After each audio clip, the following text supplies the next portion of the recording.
The FX6 is an incredible camera, a workhorse of a camera. Everyone's using it in production houses, and I wanted to discuss two main reasons why I haven't purchased the Sony FX6 yet.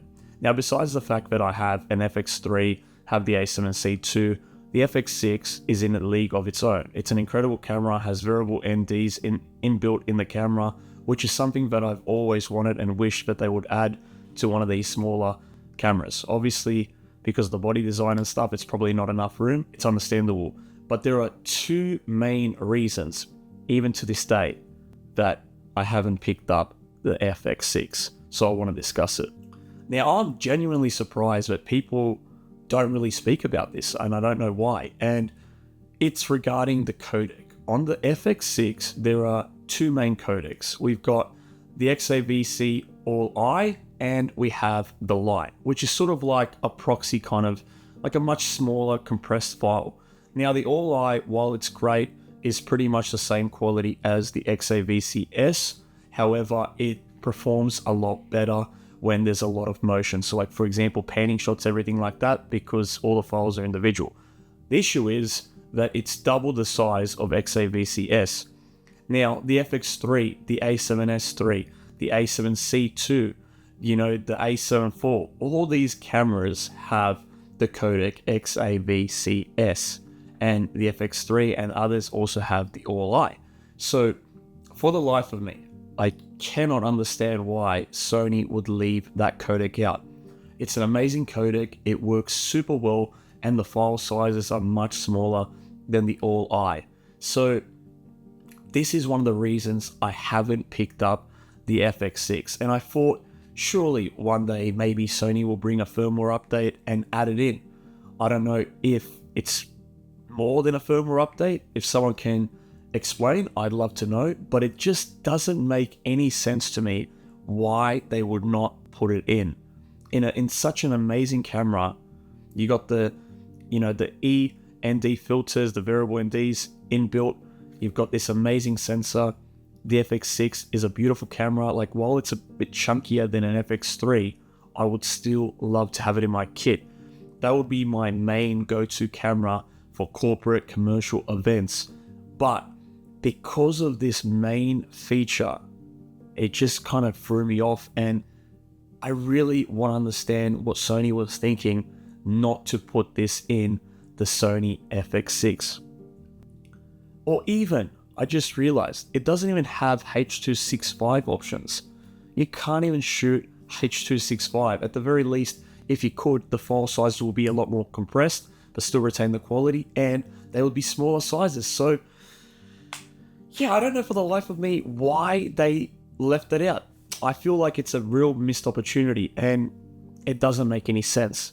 The second reason is the 3.5mm jack. How does it not have a 3.5mm jack? And if you remove the handle, you have no sound. That, to me, just doesn't make any sense at all. Again, another really missed opportunity. Now, sure, you can always get an adapter to the 3.5mm jack, but why not just have it in there in the first place?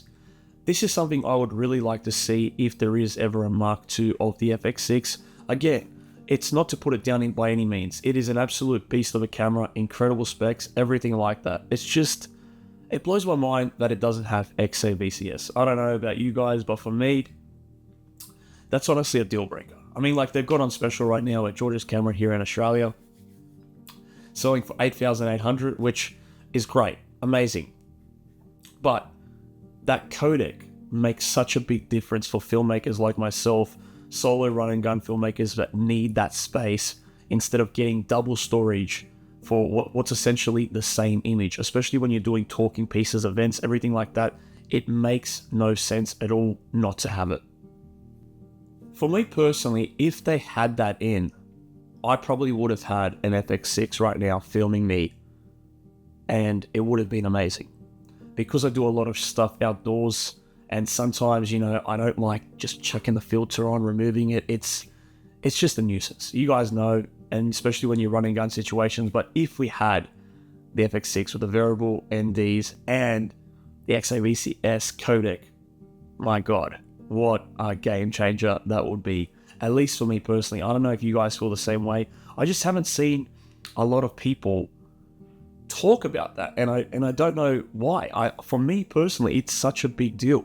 We've got in all these pro cameras, but we don't have it on the FX6, and I really, really want to know why.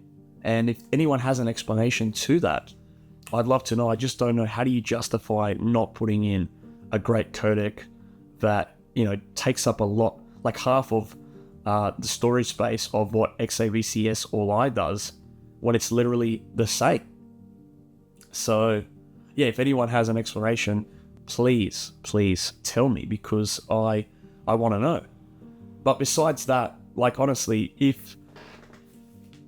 if they do bring a Mark II and it has that, you're gonna see your boy with one of those for sure.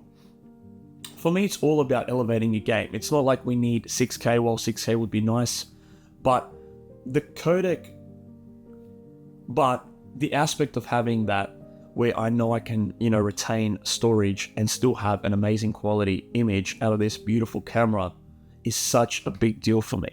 Storage is expensive. You got to buy hard drives, you got to buy this, you got to buy that, and then your runtime gets cut down in half because of the file formats. And then if you go towards the light, well, you're pretty much essentially shooting proxies on a corporate professional shoot.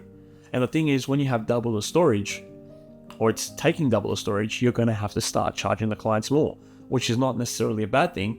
But if these are clients that you've worked with before, they're going to ask, well, what's with the jump? Why is it now double the price, or, you know, 1.5 times the price? And now you're going to have to explain the situation. And clients don't really care about that. They just want quality image coming out from whatever you produce. So yeah, that's just my 2 cents on why I haven't bought the FX6 yet. And honestly, like I said, if they added at least just the codec, I can live without the 3.5mm jack, and the fact that, you know, when you remove the handle there's no audio. I can live with that. But the codec, come on Sony, just add it in. XAVCS, it's such a good codec. Or where's the H.265, guys? Come on, put it in. And honestly, I feel like for me, that would be the near perfect camera. Anyway, that's it for this video, guys. I just wanted to talk a bit about it, because I've had a few people tell me how they want to invest in the Sony FX6, and this is one of the things I always bring up, and surprisingly, no one knows about it. So hopefully, if you didn't know, now you know, and we can hopefully push Sony to bring it out, if it's possible, on a firmware update. I'm sure it is. I mean, it's a codec, right? Yeah. Anyway, that's it for this one, guys. Catch you guys on the next one.